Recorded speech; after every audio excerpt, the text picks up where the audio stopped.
إن الحمد لله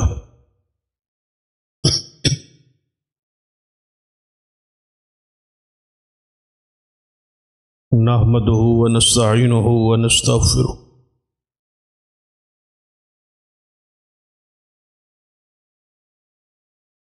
ونعوذ بالله من شرور أنفسنا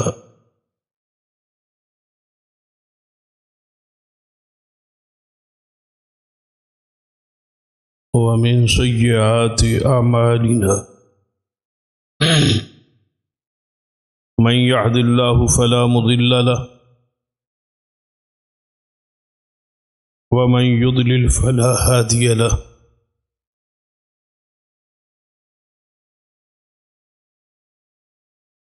أشهد أن لا إله إلا الله وحده لا شريك له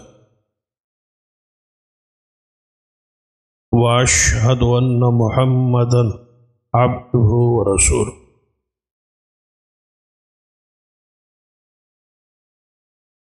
أما بعد فإن خير الحديث كتاب الله وخير الهدي هدي محمد صلى الله عليه وآله وسلم وشر الأمور محدثاتها وكل محدثة بدعة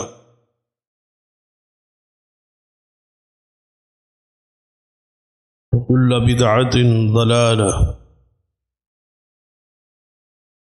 أما بعد فأعوذ بالله السميع العليم من الشيطان الرجيم من همزه ونفخه ونفثه بسم الله الرحمن الرحيم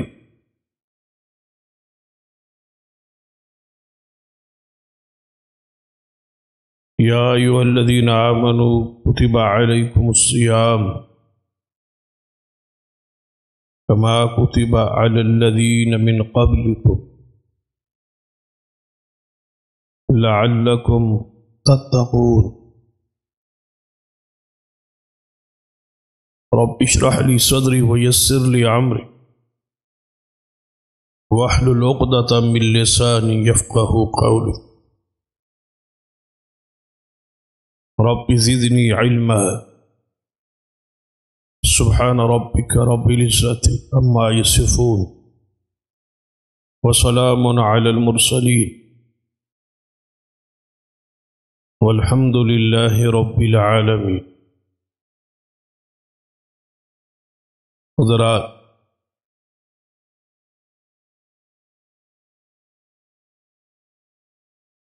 اے ایمان والو، کتب علیکم الصیام، تم پر روزے فرض کیے، کما کتب علی الذین من قبلکم،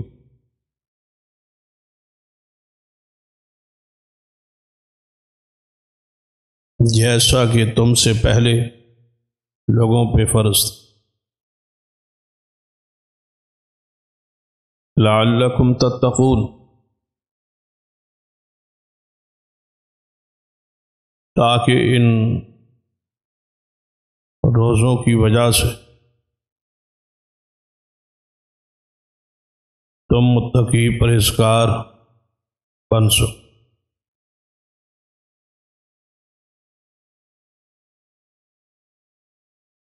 گویا مقصد فرضیت رمضان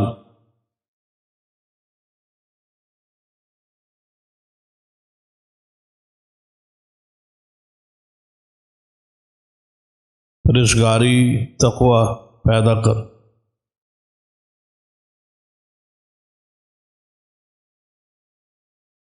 ہر صاحب حق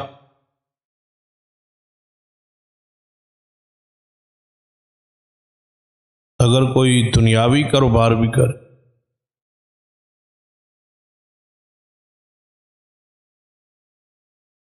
تو زیادہ سے زیادہ ایک مہینے کے بعد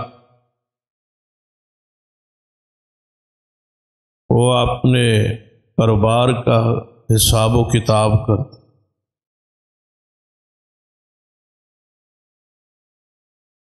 میں نفع میں جا رہا ہوں یا نقصان۔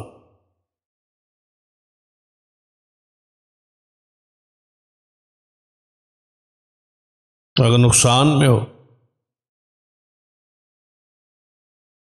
تو جہاں کمی کوتاہی اس کو دور کرنے کی کوشش کر،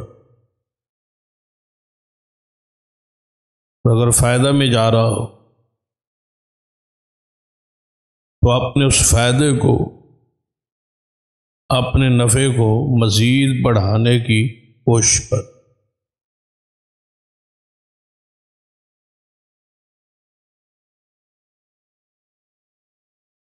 ہمیں بھی آج روزہ رکھتے رکھتے 18 دن ہو گئے۔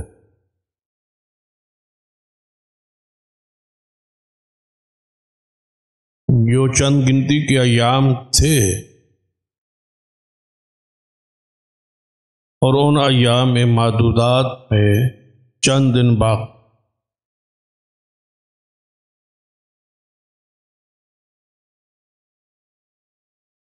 فیصلہ کرنا ہے، محاسبہ کرنا ہے، اندازہ لگانا ہے، حساب و کتاب کرنا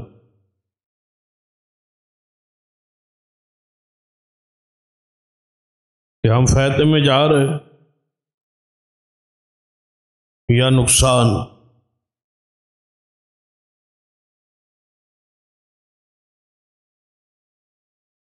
یہ دو ہی صورتیں،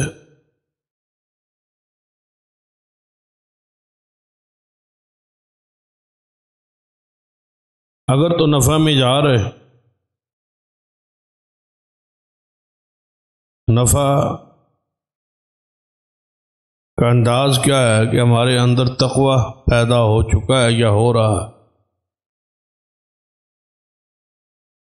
جو اصل مقصد تھا ماہ رمضان کے روزوں،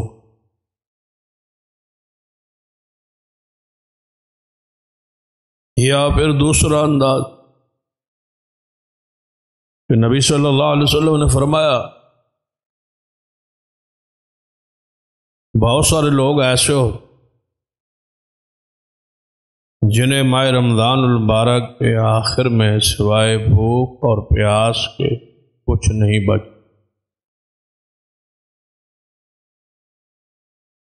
آج کی گزارشات میں ہم نے یہ فیصلہ کرنا ہے،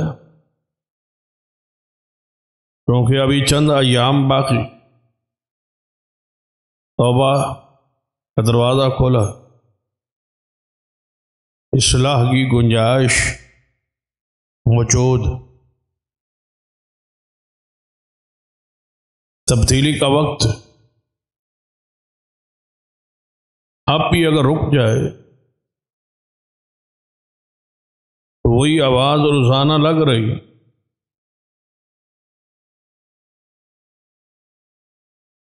کہ اے شر گناہ گار، اب تو گناہوں سے رک جا، باز آ۔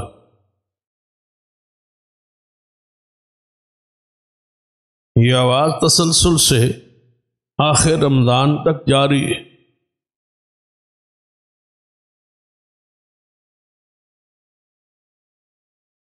نیکیوں میں آگے بڑھنے والے اور آگے، اے گناہ گار رک جا۔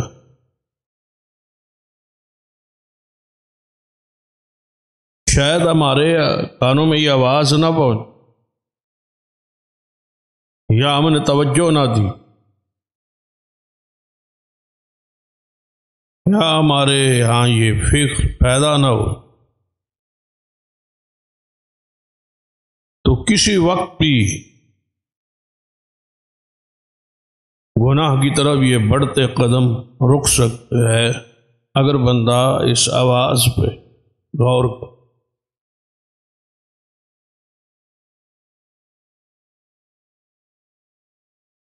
اور وہ اسی صورت میں ہے بندہ اپنا محاسبہ کرے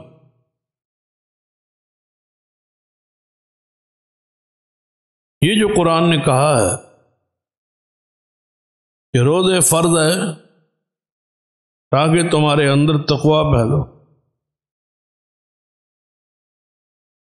جب تقویٰ پیدا ہو جائے تو پھر اس کی کچھ علامات، نشانیاں ایسی ہوں جس سے ہمیں محسوس ہو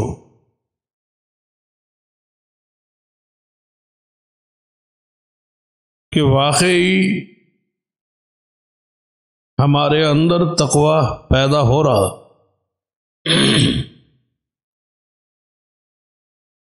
وہ علامات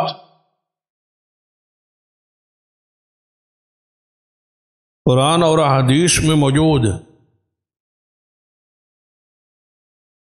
ایسی شخصیات کے واقعات جو مقام تقویٰ پر فائز تھے،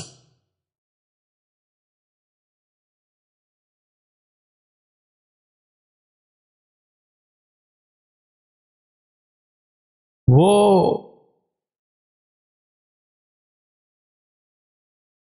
شخصیات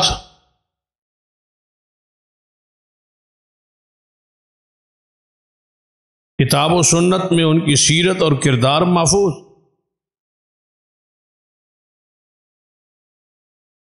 ذرا ایمان کی تازگی کے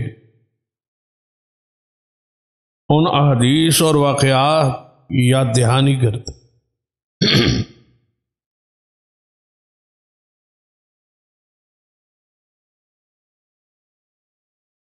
تاکہ شاید کوئی بات ہماری زندگی کے اندر تبدیلی کا ذریعہ بن۔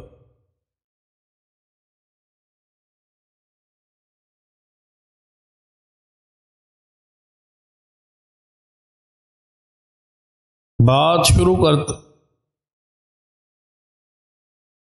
صحابی رسول سیدنا عبداللہ ابن عمر رضی اللہ تعالی عنہما،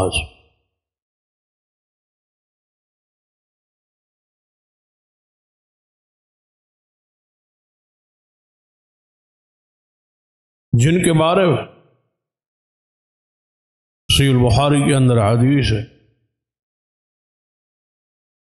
کہ آپ نے انہیں نیک انسان قرار دی۔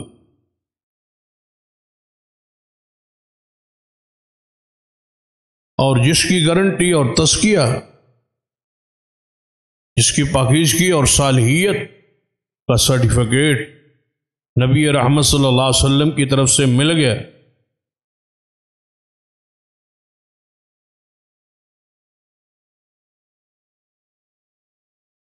اسے مزید کسی توثیق اور عدالت کی ضرورت ہے۔ یہ سیدنا عبداللہ ابن عمر رضی اللہ تعالی، یہ اور ان کے ساتھی مدینہ سے باہر ایک سفر میں،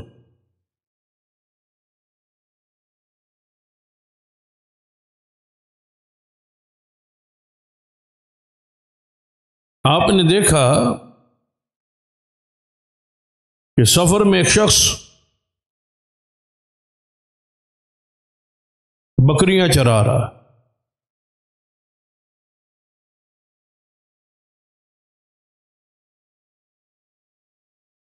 عرب کا ریگستان ہو، گرمی کی شدت ہو، اور اس دھوپ کی شدت میں بندہ بکریاں چرا رہا ہو۔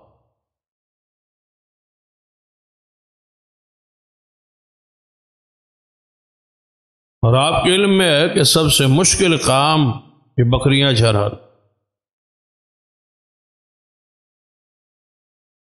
بکریوں کی یہ فطرت، ان کو جس طرف سے روکا جائے وہ اسی طرف جائے، ایک کو روکے دوسری نکل جائے۔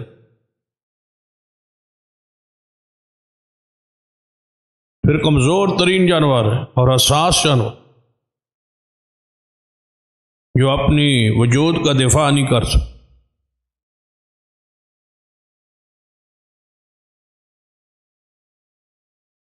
کسی بھی درندے سے اپنے آپ کو بچانا اس کے لیے مشکل.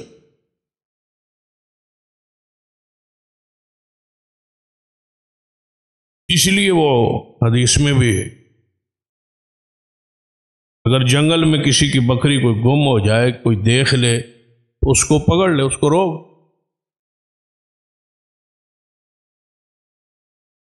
تاکہ وہ اس کے مالک کو پہنچا دے. کیونکہ اس کے گم ہونے کے بعد اس کا خطرہ ہے کہ کسی درندے کے ہاتھ نہ چھٹے، وہ اپنا دفاع نہیں کر سکتا. اس کے مقابلے میں اونٹ کے بارے میں حکم ہے کہ اس کو نہ پکڑا، اس لیے کہ وہ بہت بڑا جانور، اپنا وہ دفاع کر سکتا. یا اس کے قریب آتے ہوئے درندے بھی ڈر، اس کو مالک ڈھونڈتا ڈھونڈتا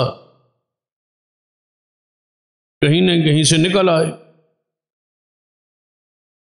وہ کچھ دنوں کے لیے اپنا خوراک جو ہے اس کو ذخیرہ اور سٹاک بھی کر سکتے.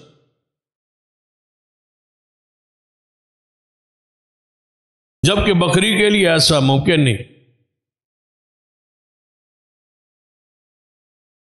تو سیدنا عبداللہ ابن عمر رضی اللہ تعالی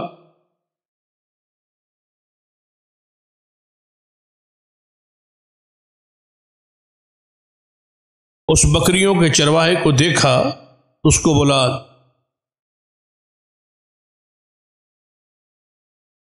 خود ایک درخت کے نیچے بیٹھے اور کھانا کھانے لگے، ساتھی بھی ساتھ.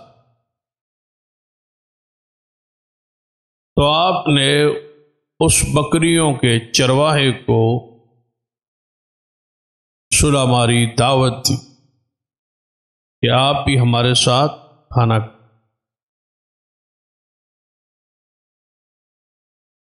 تو بکریوں کا چرواہا جواب میں کہتا ہے کہ میں تو روزے سے ہوں،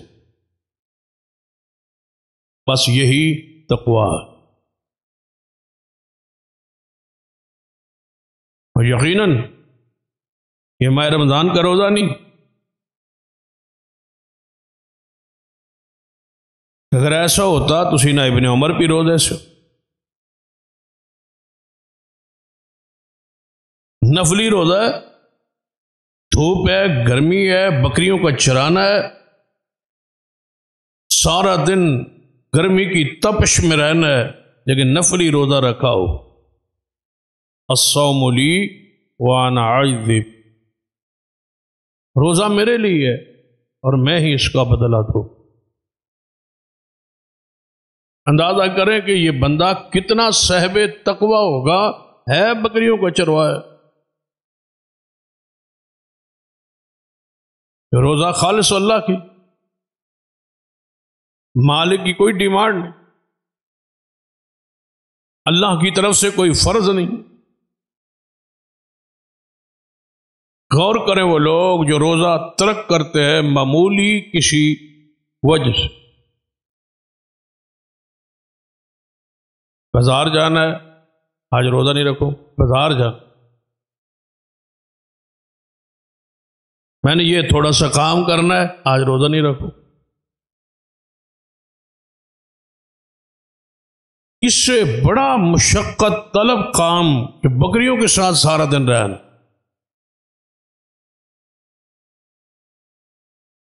فرضی روزہ بھی نہیں، نفلی، خوشی سے، چاہت سے. اور یہی ہے تقویٰ کی معراج. یہ اسلام آپ کے اندر پیدا کرنا چاہتا ہے، روزہ رکھوا. سیدنا عبداللہ ابن عمر رضی اللہ عنہ بڑے حیران ہوئے اس بات. فرمایا یہ گرمی اور یہ محنت اور مزدوری اور روزہ، مبارک کے لائق ہیں وہ لوگ جو مزدور بھی ہے روزہ بھی رکھ، کام کاج بھی ہے لیکن روزہ بھی. ڈیوٹی اور ذمہ داری بھی ہے، اس کے باوجود روزہ رکھ۔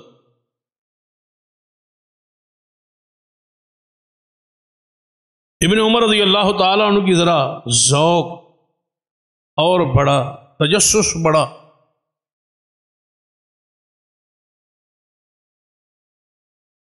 آپ نے اس کے تقوی کا، پرہیزگاری کا امتحان لینا چاہا،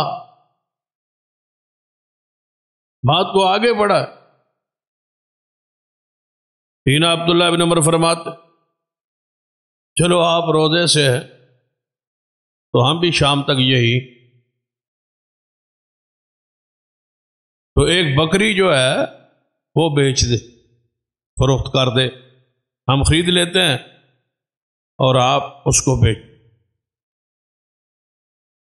بکری کی قیمت دیں گے، ساتھ افطاری کے لیے گوشت دیں گے،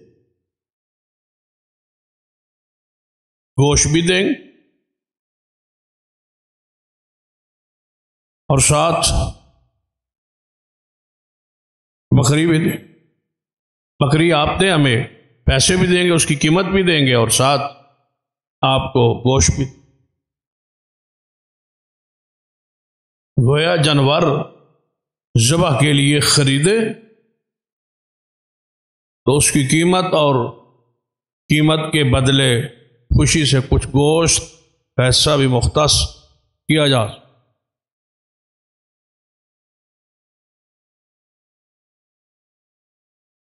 جواب سنی اس صاحب تقوی، اپنے کاروبار، اپنی ذمہ داری، جہاں جہاں ہماری ذمہ داری اور ڈیوٹی ہے، جس جس چیز کے ہم امین اور پہرے دار اور چوکیدار اور نگران، ہر بندہ اپنا محاسبہ۔ جواب سنیے چرواہے، کہتا ہے بکریاں میری نہیں، میرے مالک، چرانے کا اختیار ہے، بیچنے کا اختیار ہے، بیچ نہیں سکتے۔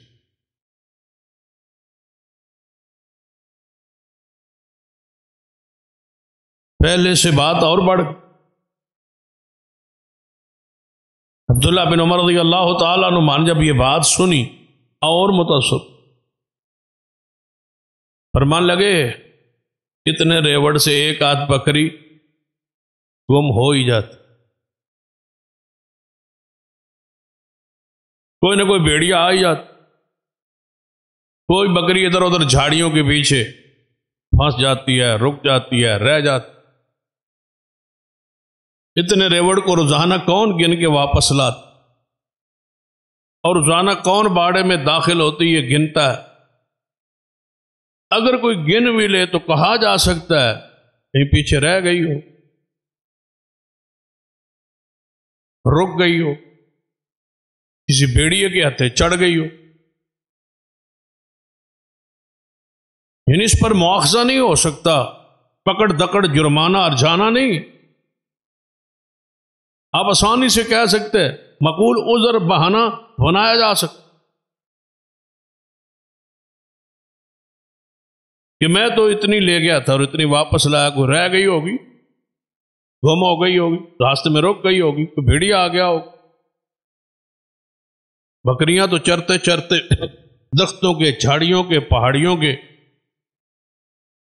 سے اوجل ہو جاتی، نظر نہیں آتی۔ لہذا اگر مالک پوچھے تو کہہ دینا کہ ایک آدھ بکری پیچھے رہ گئی۔ چرواہے نے جب یہ بات سنی پھر وہاں نہیں رک پائے، چہرے کو موڑا، پیچھوں کو دوڑے اور اونچی آواز سے کہا ثم این اللہ، مالک سے تو چھپ جاؤں گا، پھر اللہ کہاں ہے؟ یہ کہتے ہوئے پیچھے کو دوڑ بکریوں کی طرف۔ ایسے محسوس ہوتا ہے کہ وہ چروایا مزید بات ہی نہیں کرنا چاہتا، جانتا نہیں تھا کہ کہنے والے کون اور کیوں کہہ رہے. نہ پھر اللہ کا، یعنی اگر مالک نہیں دیکھ رہا تو پھر کون دیکھ رہا؟ اللہ تو دیکھ. مالک سے تو بچ جاؤں گا، اس دن کون بچے گا جب یہ بکری میرے پیچھے ہوگی اور میں آگے ہوں.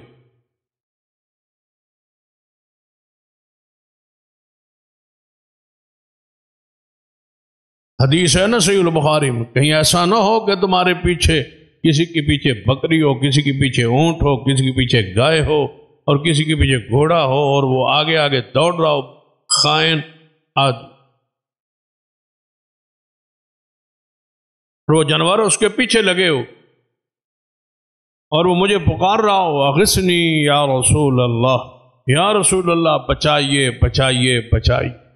تو میں کہوں گا میں کہہ آیا تھا خیانت نہ کر، میں کہہ آیا تھا کسی کا مال ہڑپ نہ کر. ثم عین اللہ، پھر اللہ کا. یہ ہے مقام تقوی، یہ ہے پرہیزگاری. محاسبہ کیجیے، جھانکیے اپنے دلوں، تمہارے اندر کا ضمیر جو ہے وہ جاگے. ابن عمر رضی اللہ تعالیٰ عنہ وہاں سے چلے اور واپسی گھر تک مدینے تک یہ کہتے آئے واہ چروائے این اللہ. پھر اللہ کہا، پھر اللہ کہا. تیرے جملے نے ایمان کو تازہ کر.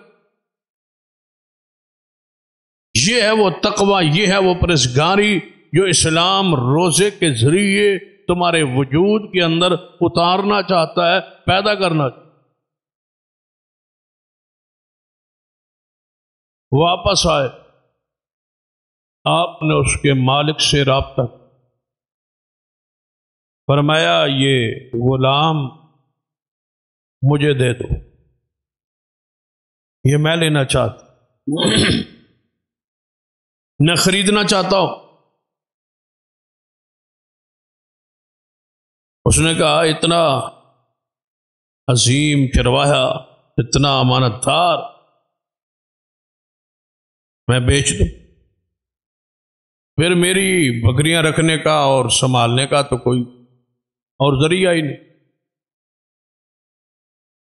فرمایا بکریاں بھی دے دو،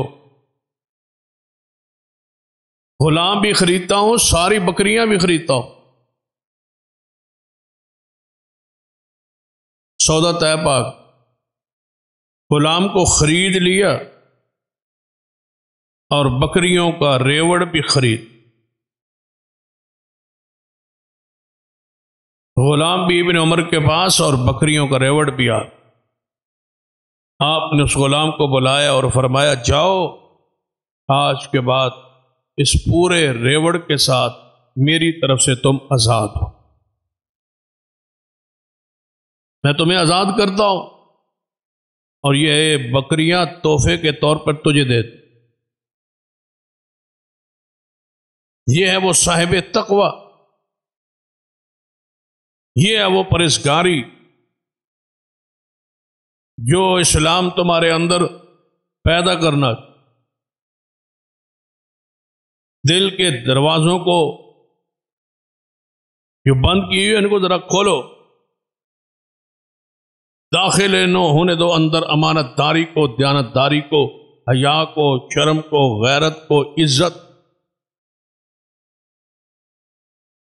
دروازے بند نہ رکھو، کھولو ان دروازوں کو.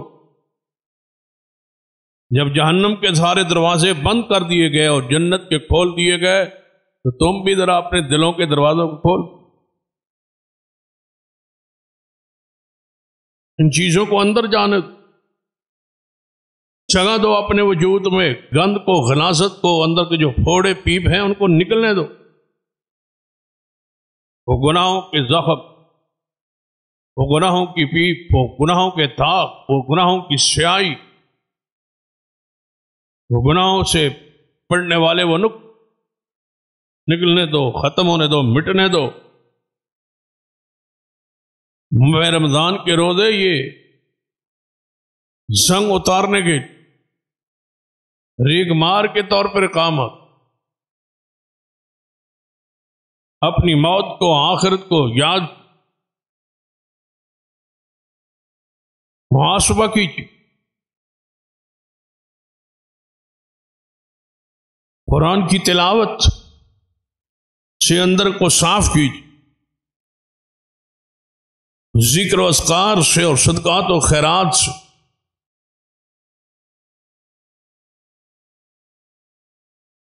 روزے رکھ، رات کا قیام کر کے، قرآن پاک کو پڑھ کے، صدقہ و خیرات کو کر کے، اور پھر اللہ توفیق بخشے تو پرسوں سے اعتکاف کے ایام شروع ہوتے، اعتکاف کر کے اپنے اندر کی بیماریوں کا علاج کروائی،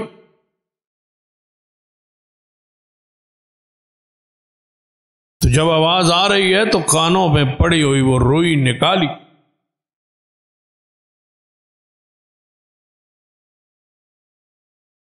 تقویٰ کیسا ہے، پرہیزگاری پیدا ہو جائے تو حالت کیفیت کیا ہو۔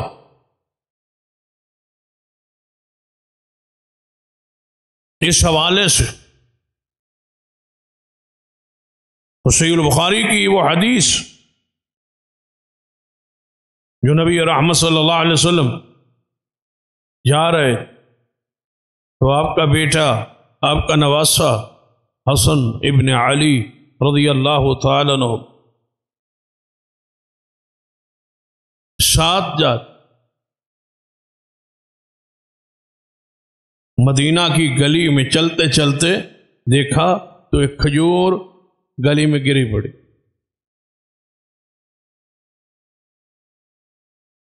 جو چیز جس علاقے میں ہو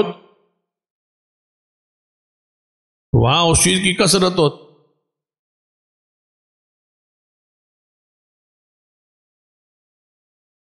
تو دیکھا تو مدینہ بھاگ کی ایک گلی میں کھجور گری ہوئی، سینہ حسن رضی اللہ تعالی بچے چھوٹے،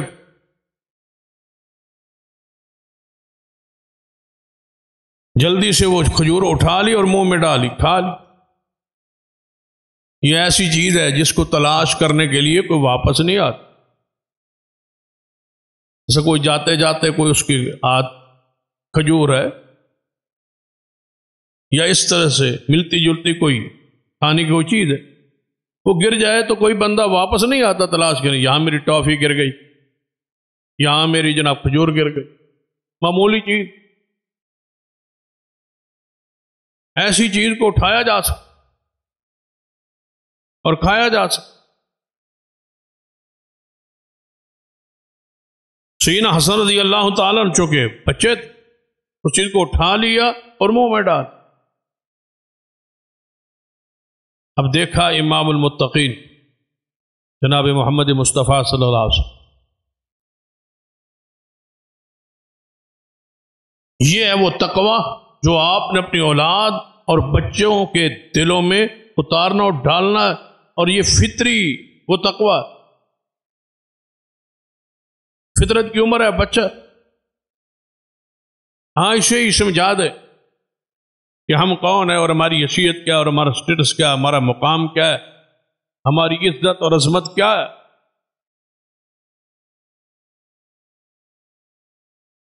جب اولاد ایسے کام کر رہی، سکول سے وہ کاپیاں، وہ پینسلیں، وہ چیزیں چھپا چھپا کے چوری کر کر کے لا رہا ہو اور آپ اس پر خوش ہو،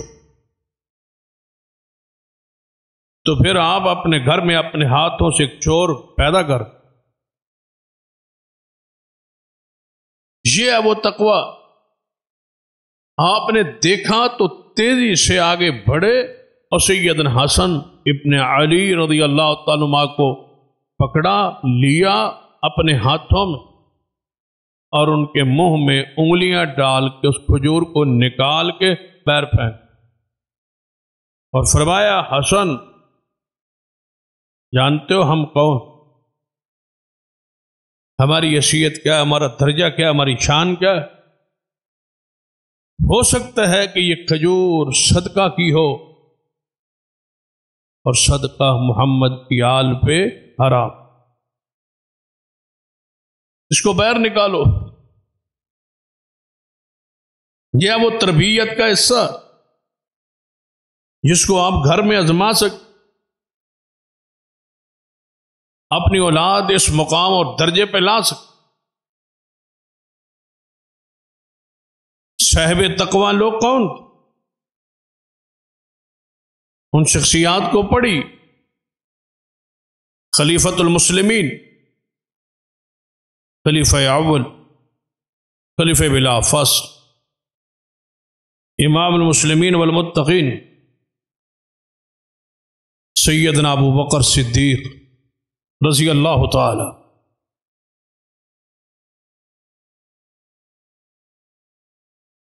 میں آپ کو سمجھانے کی واز کی کوشش کر رہا ہوں کہ صاحب تقوی لوگ کیسے ہو۔ یہ تو آپ سنتے رہتے ہیں کہ روزہ اس لیے ہے کہ تقوی پیدا ہو، پھر تقوی وہ ہے کیا؟ چند ایسے متقین لوگوں کی سیرت اور کردار کے وہ واقعات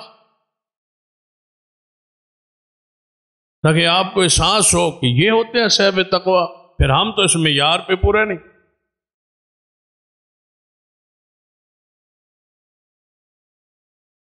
عبداللہ بن عمر کا ہی واقعہ ہے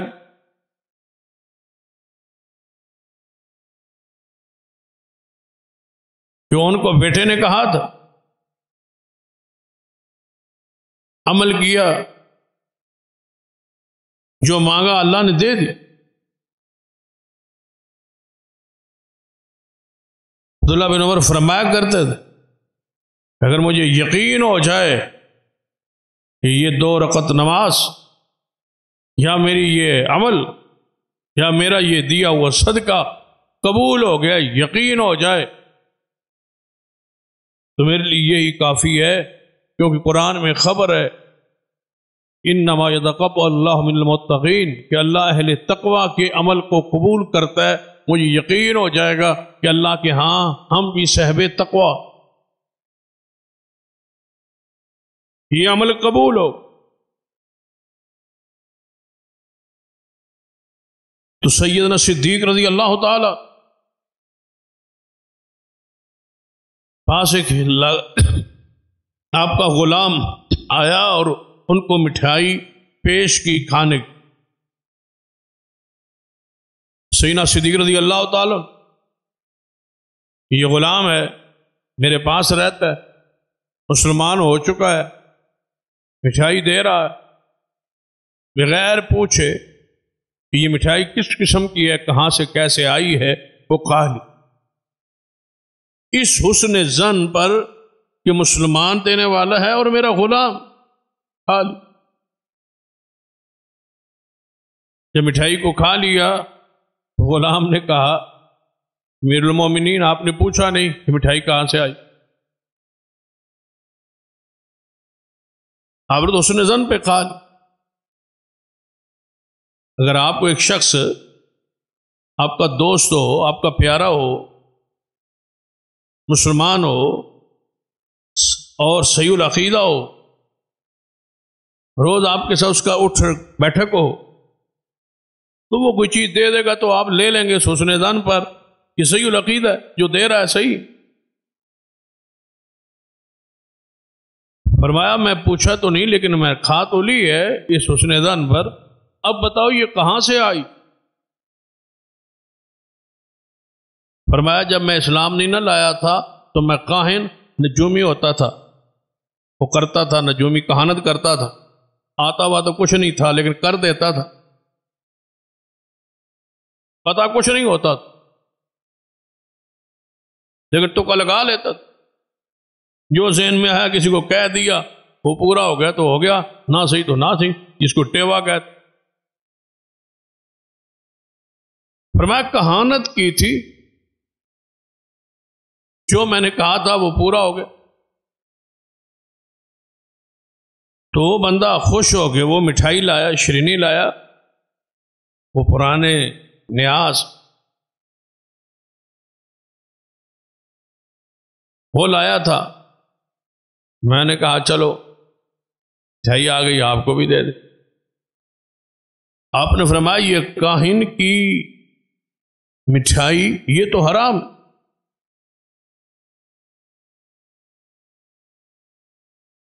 ذرا سوچ، کیا واقعی آپ اس مقام پر ہیں؟ یہ تو کیا آ جا سکتا تھا نا، مٹھائی کے اندر کوئی شے داخل تو نہیں نہ ہو گئی، مٹھائی تو پاک ہی ہے۔ جن بہانوں سے آپ غیر اللہ کی نظر و نیاز کھاتے، پڑوسی ہے، کاروباری ہے، دوست ہے، آنا جانا ہے، دکھ سکھ ہے، اب کیا کریں؟ اس کے اندر تو کوئی چیز نہیں ہے، یہ تو پاک ہی ہے نا، یہ تو چاول ہی ہیں، یہ تو فلاں۔ سیدنا صدیق رضی اللہ تو جب یہ سنا کہ میں غیر اللہ کی نیاز کہانت کی مٹھائی کھا بیٹھا ہوں، کھا لینے کے بعد تو ظاہری طور پر کچھ نہیں ہو سکتا، یہی کہا جا سکتا تھا نا کہ ہمارے ماحول کا ہوتا تو کہتا بس چلو ہوں تو پھر اندر چلی گئی، جانے دو ہضم ہو جائے، سانو کیڑا پتا سی، غلطی سے غلط فہمی سے کھا لی کوئی بات، لیکن صاحب تقویٰ ایسے نہیں۔ یہ ہے امام المتقین سیدنا ابو بکر صدیق رضی اللہ تعالی، جنہوں نے 2.5 سال خلافت کی ہے، بلا شرکت غیر حکمران ہے، امت مسلمہ کے پہلے خلیفہ جہاں سے خلافت کا آغاز ہو۔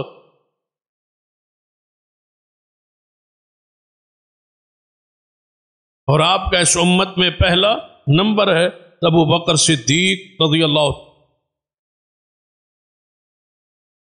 اللہ نے امت میں نمبر آپ کو دیا ہے، افضل البشر بعد الانبیاء، نبیوں کے بعد سب سے افضل ترین شخص ابو بکر صدیق رضی اللہ۔ اور چلتے چلتے وہ بات یہ آپ سے شیئر کر تو آپ نے میڈیا پر سنا بھی ہوگا کہ ایران کے اندر حسن قرات کا مقابلہ ہو، ماہ رمضان، پوری دنیا کے قرآ مسلم اسلامی ممالک کے جو قرآ وہاں جاتے ایران میں۔ اس سال بھی ہوا، وہ 2-4 دن کی پہلے کی بات۔ تو جس قاری نے پہلا نمبر لیا اس کا نام ابو بکر تھا رضی اللہ، اس قاری کا نام ہی ابو بکر۔ تو وہ عجیب آواز گونجی ایران کے سرکاری ہاؤس میں، تو پہلا نمبر ابو بکر کا ہے رضی اللہ عنہ۔ تو ساری وہ سب جو وہاں جمعدران بیٹھے سب کے چہرے جھکے ہوئے، یہ اللہ کی تقسیم ہے نا، اس کا فیصلہ ہے۔ اللہ نے وہ کہاں تک بات پوچھی کہ اول نمبر کس کا ہے؟ صدیق کا رضی اللہ عنہ، ابو بکر رضی اللہ عنہ۔ تو ذرا غور کر، سیدنا صدیق رضی اللہ تعالی وہ مٹھائی کھا لی۔ یہی وہ لوگ ہیں، علیکم بسنتی و سنت الخلفاء الراشدین المہدیین، یہی ہے جن کے لیے لازم تھا کلمۃ التقوی، جو اس کے اہل تھے، جو ان کے دلوں میں لکھا ہوا تھا، اولئک الذین امتحن اللہ قلوبہم للتقوی۔ سیدنا صدیق رضی اللہ تعالی فوری اسی وقت اپنے غلام کے سامنے اپنی انگلی حلق میں ڈالی اور اس وقت تک نہیں رکے جب تک کہ کے ساتھ وہ میدا خالی نہیں ہوا، کہ غیر اللہ کی نیاز میرے وجود کے اندر خون کا خوراک کا حصہ نہ بن۔ کہانت کی مٹھائی اتنی پلید اور اتنی نجس اور اتنی حرام، اس کو نکالا یہی صدیق ہے رضی اللہ تعالی۔ 2.5 سالہ خلافت کے بعد یہاں تو کسی کو معمولی سا عہدہ دے دیں، جہاں سے کوئی پیسے ویسے آ سکتے ہو، تو پھر ایک نہیں کئی نسلیں کھائیں گی۔ اتنا مال جمع ہو، یہ 2.5 سالہ خلافت کے بعد سکرات کی حالت میں، موت و زندگی کی کیفیت میں، تو آپ کے پاس ام المومنین امی عائشہ صدیقہ رضی اللہ تعالی عنہ بیٹھی ہیں اور آنکھوں سے آنسو بہا۔ صدیق نے پوچھا بیٹا کیوں رو رہی؟ فرمایا بابا رونا اس بات پر آ رہا ہے کہ آپ دنیا سے جا رہے لیکن گھر میں کفن خریدنے کے لیے نہ پیسہ موجود ہے اور نہ کپڑا موجود۔ یا ایھا الذین آمنوا کتب علیکم الصیام کما کتب علی الذین من قبلکم لعلکم تتقون، یہ ہے صاحب تقوی لوگ۔ فرمایا بیٹا اس میں کون سی بات پریشانی والی کون سی بات؟ اگر اعمال اچھے ہوں تو یہ لباس اور یہ کپڑے جس کفن میں دفن کیا جاتا ہے، اللہ تعالیٰ تو قبر کو جنت کا باغ بنا دیتا ہے اور جنت کا لباس دے دیتا ہے، اس کی تو کوئی حیثیت۔ اور بیٹا اگر اعمال اچھے نہ ہوں تو بتا یہ کپڑے کیا کریں؟ یہاں تو کہا جائے گا کہ جہنم کا بستر لگا دو، یہاں یہ کپڑا کیا کرے گا؟ پریشان ہونے کی ضرورت نہیں، یہ جو چادریں پڑی ہیں پرانی ان کو دھو لو، سفید چادریں ان کو دھو لو اور انہی میں صدیق کو کفن دے۔ یہ ہیں وہ صاحب تقوی لوگ۔ سیدنا عمر کو پڑھی رضی اللہ تعالی، ان کا مقام اور درجے کو پڑھ لی، خلیفۃ المسلمین ہے رضی اللہ تعالی۔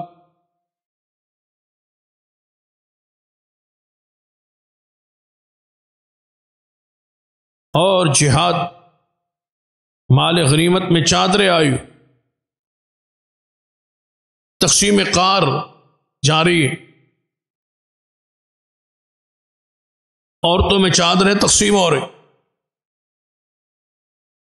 تقسیم کرتے کرتے عورتیں چادریں لے گئیں، ایک چادر بچی ہو۔ کچھ عورتیں باقی، چادر ایک۔ پوچھا کہ چادر کس کو دو؟ صحابہ نے مشورہ دیا اپنی بیوی اور سیدنا علی کی بیٹی ام کلثوم بنت فاطمہ جو آپ کے نکاح میں حرم میں ہے ان کے لیے رکھ لے، اپنی بیوی کے لیے رکھ لے۔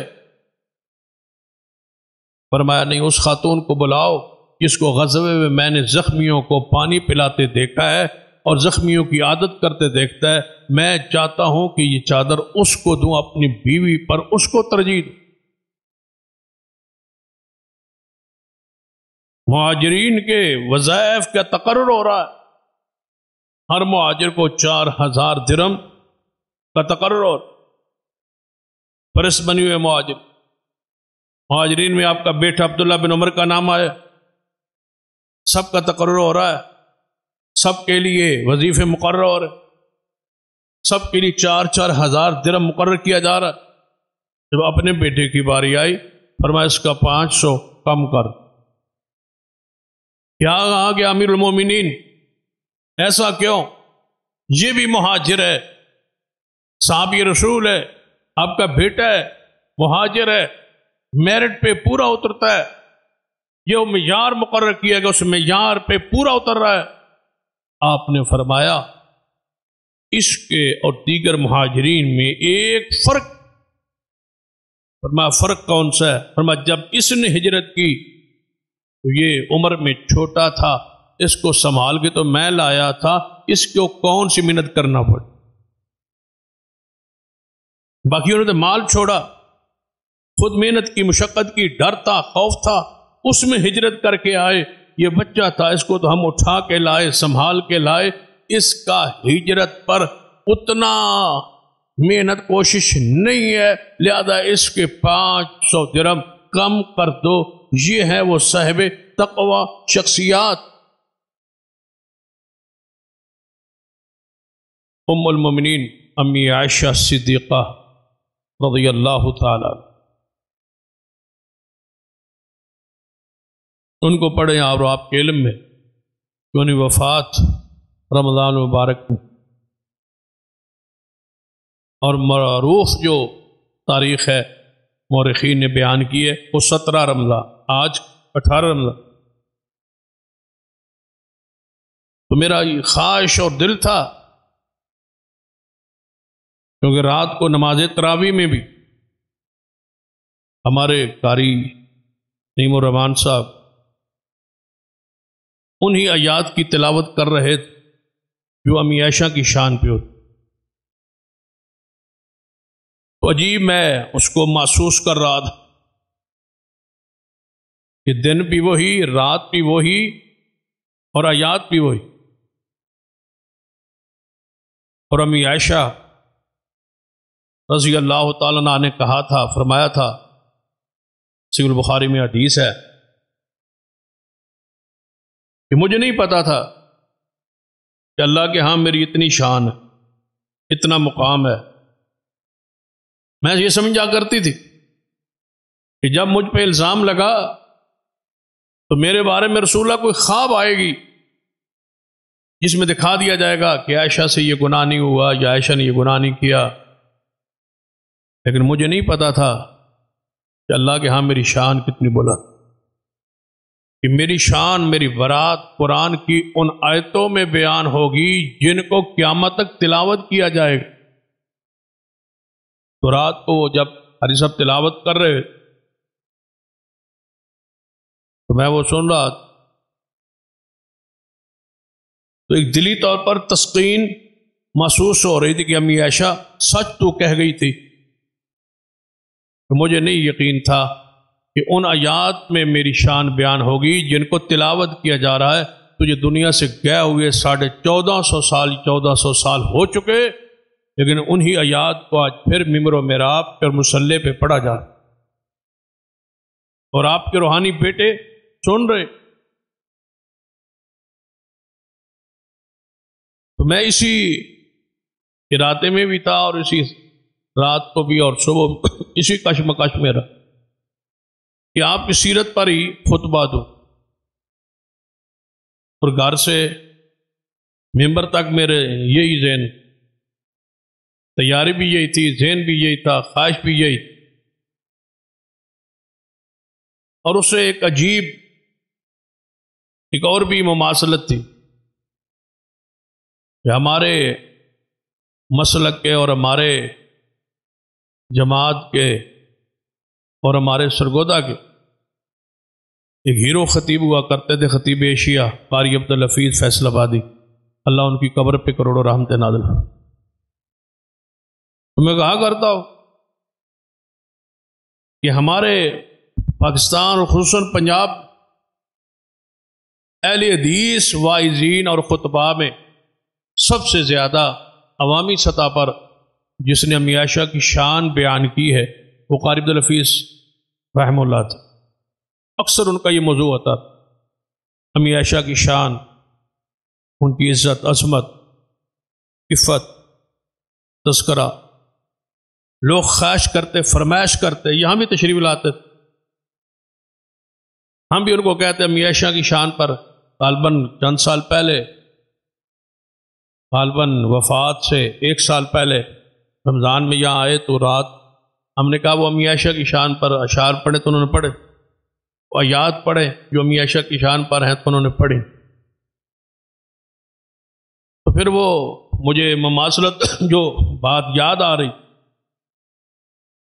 سب سے زیادہ انہوں نے شان بیان کی عوامی سطح پر، تو اللہ نے ان کو بھی موت 17 رمضان کو ہی دی، یعنی کہ عجیب ایک مماثلت۔ میری یہ خواہش اور چاہت کہ آج میں انہی کی سیرت کو بیان کرتا پڑھتا اس ارادے اور نیت سے کہ شاید ہمیں بھی انہی ایام میں اور انہی انداز میں اللہ موت دے، جیسے امی عائشہ رضی اللہ تعالی وہ جب گھر میں تھی موجود تھی، بخاری میں آتا ہے کہ حضرت عبداللہ ابن عباس رضی اللہ تعالی عنہ ملنے کے لیے آئے، ملاقات کے لیے آئے امی عائشہ سے، بیماری میں تھیں اور آخری بیماری میں جس میں آپ فوت ہوئی، تو دروازہ کھٹکھٹایا گیا تو بتایا گیا کہ عبداللہ ابن عباس آئے، اندر آنا چاہتے ہیں، ملاقات چاہتے ہیں۔ فرمایا رہنے دو، وہ آئیں گے اور میرے پاس آ کے بیٹھیں گے اور تعریف کریں گے، اور مجھے دنیا سے جاتے ہوئے اپنی تعریف میرے سامنے کوئی کرے مجھے اچھا نہیں لگتا۔ تو کہا گیا نہیں اس طرح نہ فرمائے، وہ ابن عباس مسلمانوں کی عظیم شخصیت ہیں اور رسول اللہ کی چچا کے بیٹے ہیں۔ جب حضور کے اس رشتے کا حوالہ دیا، سکرات میں تھی نا آخری لمحات، تو فرمایا آنے دیں۔ ابن عباس اندر داخل ہوئے، فرمایا اماں جی کیا حال ہے، طبیعت کیسی ہے؟ تو آپ نے فرمایا اگر تقوی ہو تو بندہ خیر پر ہی ہوتا ہے، اللہ کا ڈر خوف ہو تو بندہ خیر پر ہی ہوتا ہے۔ دوستو خیر پر ہو اگر تمہارے اندر تقوی موجود، بھلائی پر ہو۔ اور ساتھ ہی فرمایا ہے ابن عباس بس چاہتی تو یہ تھی کہ آج سے پہلے دنیا سے چلی گئی ہوتی اور آج بھول گئی ہوتی، دنیا میں میرا ذکر نہ ہوتا۔ خاص کر اس وقت فرمایا کرتی تھی، یہ تو آخری لمحات بندے کی آج ان کے ساری والے الفاظ نکلتے ہیں۔ آپ کی ماں ام رومان کہتی ہیں، یہ بھی حدیث بخاری میں ہے کہ جب آپ نے سنا نا کہ میرے بارے میں ایسی ایسی باتیں مشہور ہو گئی ہیں، منافقوں نے شروع کر دی، تو امی عائشہ بے ہوش ہو کے گر پڑی۔ جانتے ہو حیا والی خاتون ہو، پھر امت کی ماں ہو، ان کے بارے میں ایسا مشہور ہو جائے۔ منافقوں نے شروع سے اس گھرانے کو بدنام کرنا چاہا۔ اللہ کی انعام ہے اس خاندان پر اور اس آل پر اور آل صدیق پر، اسی طرح ان کی روشنی اور ان کی تقوی اور پرہیزگاری چمک رہی ہے، اور قیامت تک مسلمانوں کے دل میں یہ چمک قائم رہے۔